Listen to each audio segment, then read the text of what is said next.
presence of God in this place tonight. I'm going to give you guys a head start. We're going to be reading from Esther chapter 5, starting in verse 1. And while you're looking for that, I'll take a minute to thank Pastor Blankenship and Pastor Bemery for allowing me to be up here. And I'd like to thank God for allowing me to be up here and for giving me this word of encouragement. And I hope I can use it to encourage you as well. Starting in verse 1. Now it came to pass on the third day that Esther put on her royal apparel and stood in the inner court of the king's house over against the king's house. And the king sat upon his royal throne in the royal house over against the gate of the house. And it was so when the king saw Esther the queen standing in the court, and this is the part I want to focus on, that she obtained favor in his sight, and the king held out to Esther the golden scepter that was in his hand. So Esther drew near and touched the top of the scepter. Then said the king unto her, What wilt thou, Queen Esther? And what is thy request? It shall be even given thee to the half of the kingdom. You may be seated.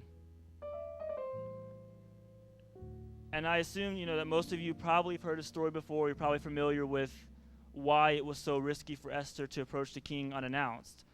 But for those who are a little unfamiliar with it, I'm going to give you a little bit of background information. Esther chapter 4 and verse 11 explains the law, and it says, All the king's servants and the people of the king's provinces do know that whosoever, whether man or woman, shall come unto the king into the inner court, who is not called, there is one law of his to put him to death, except such to whom the king shall hold out the golden scepter, that he may live. This law, it didn't matter if you were some high-ranking politician, if you were the wealthy man, or even the entertainment. You were not allowed to approach the king unannounced, except he extend his scepter. But Esther wasn't just any of these people. She was the queen. She was the bride to the king. So in his eyes, she held a special favor to the king that nobody else had. She had an access that she used that nobody else in the kingdom had. So how would this apply to us as the church? Isaiah 54 and verse 5 says that, For thy maker is thine husband, the Lord of hosts is his name, and thy Redeemer, the Holy One of Israel. The God of the whole earth shall he be called. And of course, this promise was at the time to Israel, but this is fulfilled with the church being the bride of Christ. So whereas Esther was the bride to the king, we as the church, the bride of Christ, are a bride to the King of Kings. And we have a special favor and access to the king that nobody else in this world has. People in the world, they may have their prayers answered every once in a while, but even the common people had access to the king at a certain time. But it was the bride who could show up unannounced. So it's just how Brother Hal preached earlier.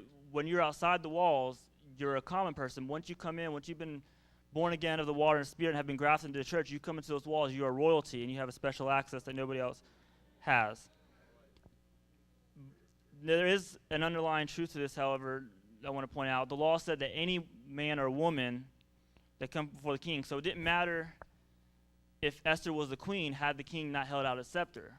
Because the truth is, we are all unworthy to come before the king. But Esther, being the bride, had that special favor, so we, in the eyes of God, had that same favor as well. It was because he extended that scepter to us that we were able to come before him. That scepter is an expression of that favor that we have. That favor is a combination of grace and mercy. It's mercy because the law prescribed death. There are sins that we have that if the law was carried out, judgment would be upon us and death. But God blocked it. God's mercy said no.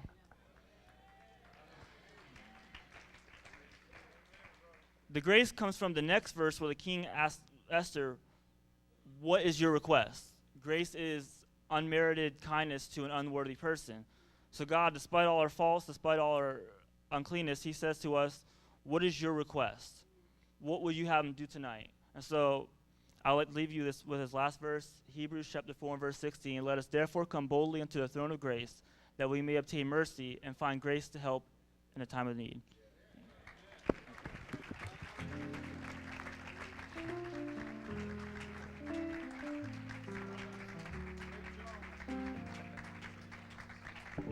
Amen. Let's worship the Lord a little more. Clap our hands.